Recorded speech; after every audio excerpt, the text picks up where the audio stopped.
Hi hello namaste welcome back to my channel Nayaki's kitchen. ఈరోజు ఒక మంచి టేస్టీ అండ్ హెల్దీ రెసిపీతో వచ్చేసాను. అదేంటో తెలుసా? కరివేపాకుతో రైస్ చేశానండి.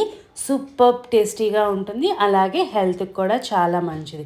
హార్ట్కి, హెయిర్కి, ఐస్కి అన్నిటికీ సూపర్గా పనిచేస్తుంది. వీటితో మనం పచ్చడి చేసుకుంటాము, కరివేపాకు పొడి చేసుకుంటాం. అలాగే ఈరోజు నేను ఈ రెండు కాకుండా రెగ్యులర్గా రైస్ ప్రిపేర్ చేశాను. అందరూ టెంపరింగ్లో చక్కగా ఆకు తీసేసి పక్కన పెట్టేస్తారు. అలా చేయకుండా ఉండాలి అంటే మనం ఇలా రైస్ రూపంలో చేసి పెట్టేయండి, ఖచ్చితంగా తింటారు. దాని తయారీ విధానం చూసేద్దామా? రండి, నేను చేస్తాను, నాతో పాటు మీరు కూడా చూసి చేసేసేయండి. ఒక గ్లాస్ రైస్ తీసుకున్నాను, చక్కగా కుక్కర్ పెట్టేసుకున్నాను. 1:2 రేషియోలో వాటర్ పోసుకొని 1 స్పూను నూనె వేసుకొని మూత పెట్టేసుకొని 2 విజిల్స్ వచ్చేదాకా ఉంచేసుకున్నాను. తర్వాత ఒక ప్యాన్ తీసుకొని హాఫ్ కప్ ఏమో పల్లీలు, హాఫ్ కప్ ఏమో జీడిపప్పు, కొద్దిగా కరివేపాకు చక్కగా వేయించేసుకొని ఒక ప్లేట్లోకి తీసి పక్కన పెట్టుకున్నాను. ఇప్పుడు ఆవాలు, జీలకర్ర, ధనియాలు, కొద్దిగా చింతపండు, మినప్పప్పు, శనగపప్పు ఇవి వేసుకొని కొంచెం దూరగా వేయించుకుంటున్నాను. 3-4 వెల్లుల్లిపాయలు, తర్వాత కొద్దిగా పల్లీలు, నువ్వులు, ఇంగువ ఇవి కూడా వేసి వేయించుకుంటున్నాను. కొద్దిగా గోల్డెన్ కలర్లో రావాలి.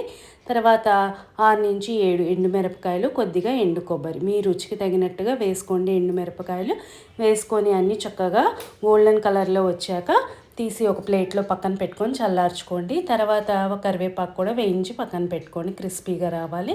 ఇవన్నీ చల్లారిన తర్వాత ఉప్పు, పసుపు వేసి మిక్సీ పట్టేసుకోండి.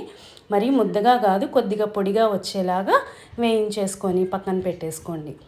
నేను ఉప్పు దానికి పొడికి తగినట్టుగానే వేసుకున్నాను, ఒకేసారి మొత్తంగా వేసుకోకండి. తర్వాత మళ్ళీ అన్నంలో వేసుకోవాలి కదా. తర్వాత ఒక అదే ప్యాన్లో కొద్దిగా నెయ్యి, నూనె వేసుకొని కొద్దిగా ఆవాలు, జీలకర్ర, ఎండుమిరపకాయలు వేసి ఈ వేయించి పెట్టుకున్న పొడి ఉంది కదా, మనము మిక్సీ పట్టుకున్నది, అది వేసి పచ్చివాసన పోయేదాకా కొద్దిగా ఫ్రై చేసుకొని తర్వాత కొద్దిగా ఉప్పు వేసి అన్నం వేసి కలిపేయడమేనండి.